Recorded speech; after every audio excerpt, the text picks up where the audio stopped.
मित्रांनो नमस्कार. तुमचं माझ्या युट्यूब चॅनल मध्ये स्वागत आहे. पवित्र पोर्टल वरून शिक्षक भरतीचा मोठा गाजावाजा तुम्ही ऐकलाच असेल. पण थांबा, चंद्रपूर जिल्हा परिषद शाळांमध्ये अजून शिक्षकच पोहोचले नाहीत आणि आता शिक्षकांचा पगार चक्क ग्रामपंचायतींना स्वतःच्या खिशातून द्यावा लागणार आहे. नेमकं चाललंय काय? व्हिडिओ शेवटपर्यंत बघा, याला स्किप करू नका मित्र. बघा, राज्यभरात सरकार पवित्र पोर्टलद्वारे शिक्षक भरतीचे मोठे दावे करत आहे, पण वास्तव विदारक आहे. शाळा सुरू होऊन महिना उलटला तरीही चंद्रपूर जिल्हा परिषदेच्या शाळांमध्ये शिक्षकच नाहीत. त्यामुळे अध्यापनाच्या दृष्टिकोनातून मुलांचं नुकसान होत आहे. म्हणून चंद्रपूर जिल्हा परिषदचे मुख्य कार्यकारी अधिकारी यांनी काय निर्णय घेतलेला आहे तो आपल्याला बघायचा.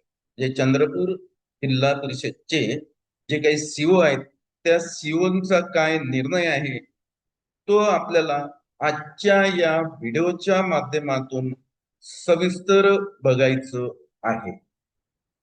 म्हणून आजचा जो व्हिडिओ आहे त्या व्हिडिओचं आपण इथं हेडिंग दिलेलं आहे, पवित्र पोर्टलचा गाजावाजा आणि शाळांना स्वयंसेवकांचा आसरा. चंद्रपूर जिल्ह्यातील शिक्षण सेवक भरती आणि नियमित शिक्षक भरतीच्या सध्या स्थितीचा विशेष आढावा घेतलेला आहे आपण. आणि या आढाव्यामध्ये जे काही चित्र आहे मित्र हो, ते काही फार असं संतोषजनक नाही आहे. सद्यस्थिती शिक्षक नसलेल्या शाळा.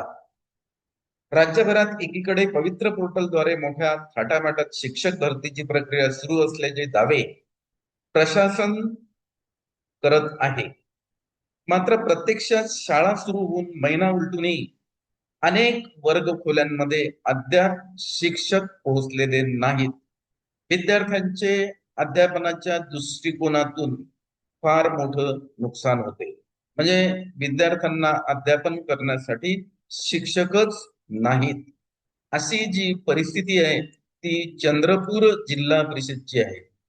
चंद्रपूर जिल्हा परिषदचा नवा तोडगा, यावर चंद्रपूर जिल्हा परिषदनं काय तोडगा काढलेला आहे तो तोडगा आजच्या या व्हिडिओच्या माध्यमातून आपल्याला सविस्तर जाणून घ्यायचा आहे मित्रांनो. शिक्षकांअभावी विद्यार्थ्यांचे होणारे नुकसान टाळण्यासाठी आणि विस्कळीत झालेले अध्यापन कार्य सुरळीत करण्यासाठी स्थानिक पातळीवर शोधलेला तात्पुरता उपाय. हे तिथले जे चंद्रपूर जिल्हा परिषदचे सीओ आहेत, चीफ ऑफिसर आहेत, त्यांनी तात्पुरता काय उपाय शोधलेला आहे तो आपल्याला आता बघायचा आहे. त्यांनी तातडीचे आदेश जारी केलेले आहेत आणि यावर 8 दिवसामध्ये निर्णय घ्यायचा आहे. 21 जुलै 2026 रोजीचं हे एक त्यांनी परिपत्रक काढलेलं आहे. चंद्रपूर जिल्हा परिषदचे मुख्य कार्यकारी अधिकारी पुलकित सिंग यांनी जिल्ह्यातील सर्व सरपंच आणि ग्रामपंचायत सचिवांना परिपत्रक जारी केलं आहे. या परिपत्रकानुसार ग्रामपंचायतींनी पुढील 8 दिवसात शिक्षण स्वयंसेवकाची तात्पुरती नियुक्त करण्याची कार्यवाही पूर्ण करायची आहे. म्हणजे आता शिक्षण सेवक ऐवजी शिक्षक जे आहेत, म्हणजे त्यांना स्वयंसेवकाची एक हे मिळालेली आहे. आता असं म्हणून आपण एक उपाधी मिळालेली आहे. शिक्षण स्वयंसेवकांची तात्पुरती नियुक्त करण्याची कार्यवाही पूर्ण करायची आहे, असं त्यांनी स्पष्ट आदेशात म्हटलेलं आहे. ग्रामपंचायतींना भरतीचे पत्र, बघा पत्र कुणाला दिलं त्यांनी, तर ग्रामपंचायतला दिलेलं आहे. जिल्ह्यातील जिल्हा परिषद शाळांमधील शिक्षकांची रिक्त पदे भरण्यासाठी थेट ग्रामपंचायतींना त्यांच्या स्तरावर कार्यवाही करण्यास सांगण्यात आले आहे. अध्यापन विस्कळीत. मोठ्या प्रमाणात शिक्षकांची पदे रिक्त असल्याने पालकांकडून सतत शिक्षकांची मागणी होत आहे. तात्पुरती व्यवस्था. जोपर्यंत पवित्र पोर्टलवरून नियमित शिक्षक मिळत नाहीत तोपर्यंत ही व्यवस्था असेल असं त्या परिपत्रकात त्यांनी सांगितलेलं आहे. आदेशाची सक्ती, कार्यवाही करताना अडचणी काही उद्भवल्यास पंचायत समिती मार्फत अहवाल सादर करण्याचे आदेश. मानधनाचा भार ग्रामपंचायतीवरच, म्हणजे हे जे शिक्षक उमेदवार आहेत त्यांना शिक्षण स्वयंसेवक म्हणून नियुक्त केलं जाईल, तर त्यांचं मानधन कोण देणार आहे?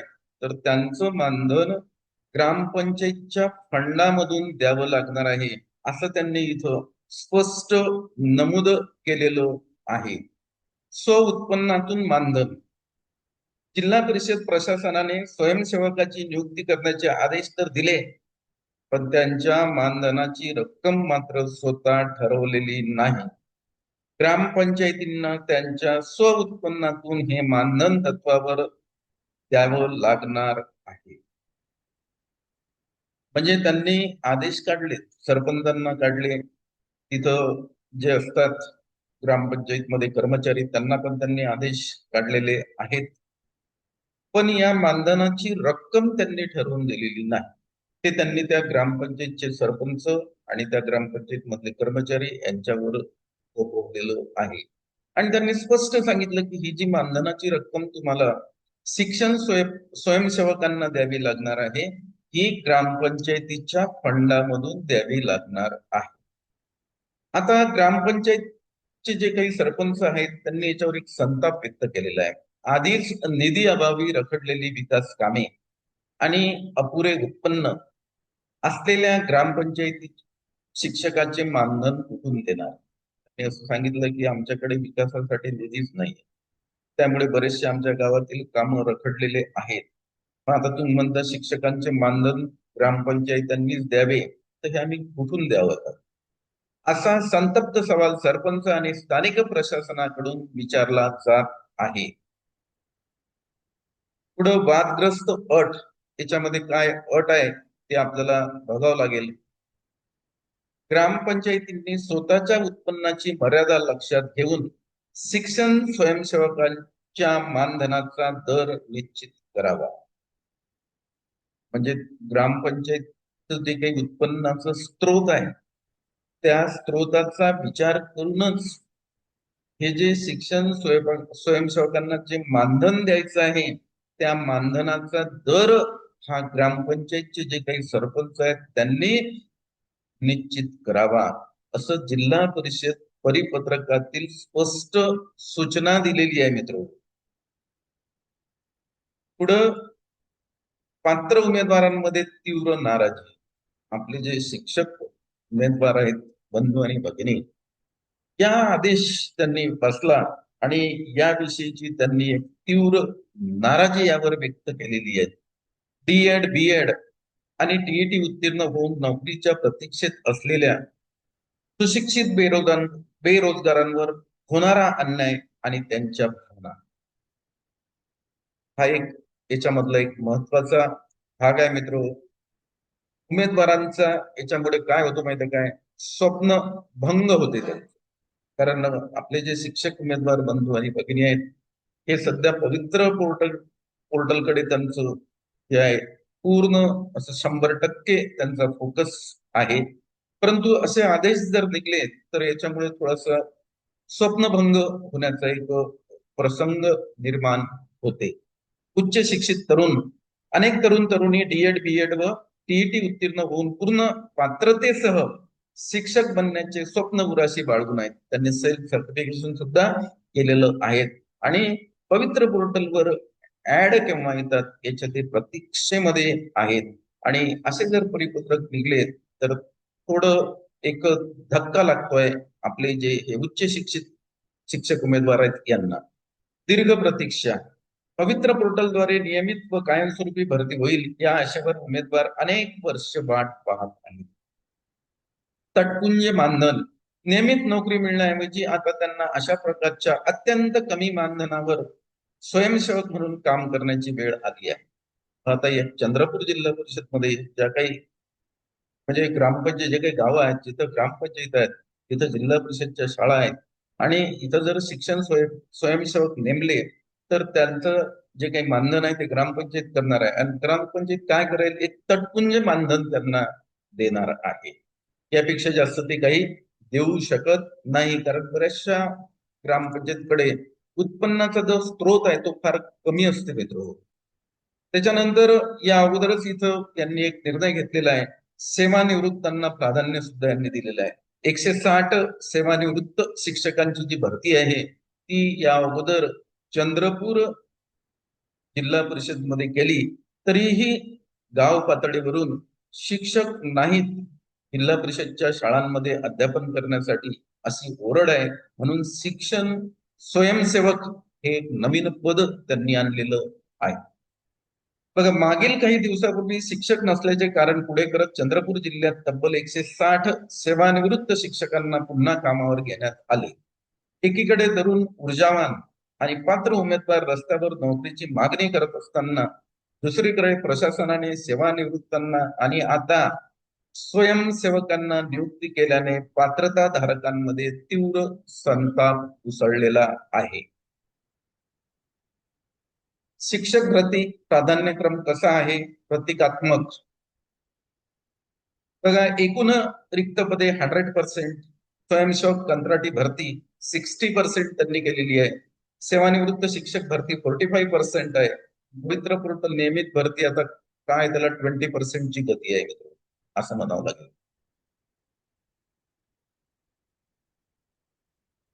आता पवित्र पोर्टलची जी गती आहे ती फारच संथ गती दिसते आहे. निकाल लागूनही बराच महिन्याचा कालावधी लोटला तरी पुढील प्रक्रिया संतच राहिली. आणि सध्याची स्थिती काय आहे, तर नियमित भरती रखडल्याने आता ग्रामपंचायतींना स्वयंसेवक नेमण्याचे आदेश निघालेले आहेत. पुढं अभियोग्यता परीक्षा. पवित्र पोर्टलद्वारे शिक्षक भरतीसाठी अनेक महिन्यापूर्वी परीक्षा TAIT पार पडलेली आहे.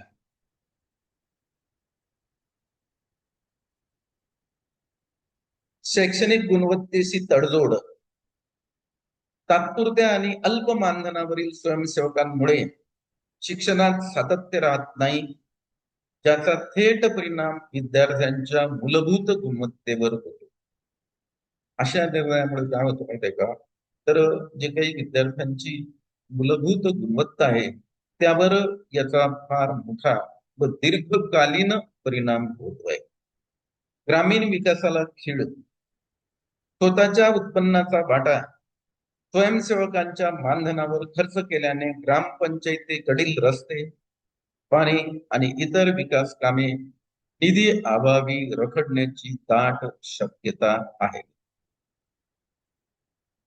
तरुणांमध्ये प्रचंड नैराश्य. वर्षानुवर्ष अभ्यास करून परीक्षा देऊनही नोकरी मिळत नसल्याने पात्र आणि सुशिक्षित तरुणांच्या संयमाचा आता अंत पाहत आहेत. शासकीय व्यवस्थेवर प्रश्नचिन्ह. पवित्र पोर्टल सारख्या महत्वाकांक्षी प्रणालीच्या पारदर्शकतेवर आणि तिच्या कार्यक्षमतेवर गंभीर प्रश्न निर्माण होतात. असे जे निर्णय घेतात त्या निर्णयामुळे हे जे पवित्र पोर्टल आहे ही महत्वाकांक्षी म्हणजे एक योजना आहे गव्हर्नमेंटची. तर त्याच्यापासून त्याची जी पारदर्शकता आहे किंवा त्याची जी कार्यक्षमता आहे त्या कार्यक्षमतेवर अशा निर्णयामुळे प्रश्नचिन्ह निर्माण होतो आणि मुख्य प्रश्न अनुत्तरितच राहतोय. पवित्र पोर्टलवरून नियमित आणि कायमस्वरूपी शिक्षक शाळेत कधी पोहोचणार, हा एक मुख्य प्रश्न आहे. याचं उत्तर अजूनही आपल्याला मिळत नाही. आपला प्रश्न असा आहे की पवित्र पोर्टलवरून नियमित आणि कायमस्वरूपी शिक्षक शाळेत होणार. कंत्राटीकरण आणि स्वयंसेवक हा या समस्येवरील कायमस्वरूपी उपाय असू शकत नाही. म्हणून आमची या व्हिडिओच्या माध्यमातून शासनाला अशी विनंती राहील की पवित्र पोर्टल मार्फत जी भरती आहे ती भरती ताबडतोब सुरू करा. आणि माझे जे शिक्षक उमेदवार आहेत, बंधू आणि भगिनी, त्यांना न्याय मिळाला पाहिजे. त्यांच्या शैक्षणिक व्यावसायिक गुणवत्तेला न्याय मिळाला पाहिजे व त्यांची जी नियुक्ती आहे ती लवकरात लवकर व्हायला पाहिजे. आणि त्यांची नियुक्ती जितकी लवकर होईल तितकंच जे काही ग्रामीण भागामध्ये आज विद्यार्थ्यांच्या अध्ययन आणि अध्यापनावर जो परिणाम होतो आहे तो परिणाम दूर होण्यास मदत होणार आहे. तर मित्रहो, या व्हिडिओच्या माध्यमातून आपण चंद्रपूर जिल्हा परिषदचे सीओ यांनी जे परिपत्रक काढलेलं आहे त्या परिपत्रकावर सविस्तर चर्चा केलेली आहे. आणि त्यात आपण आपले जे शिक्षक उमेदवार बंधू आणि भगिनी यांच्या काही व्यथा आहेत त्या सुद्धा आपण सविस्तर मांडण्याचा प्रयत्न केलेला आहे. हा व्हिडिओ तुम्हाला आवडला असेल तर याला मित्र लाईक करा, भरपूर शेअर करा, जेणेकरून जी व्यवस्था आहे त्या व्यवस्थेला जाग येईल आणि पवित्र पोर्टल मार्फत शिक्षण त्या भरतीला गती मिळणार. आणि आपण जर माझ्या युट्यूब चॅनलवर जर नवीन असाल या चॅनलला जरूर आपण मित्र सबस्क्राईब करा, म्हणजे अशा प्रकारचे आम्ही जे व्हिडिओ तयार करतो त्या व्हिडिओचं नोटिफिकेशन मला प्राप्त होणार आहे. तर आजच्या या चर्चेला मी पूर्णविराम देतो. पुनश्च आपली भेट नंतरच्या व्हिडिओमध्ये होईल मित्रांनो. धन्यवाद.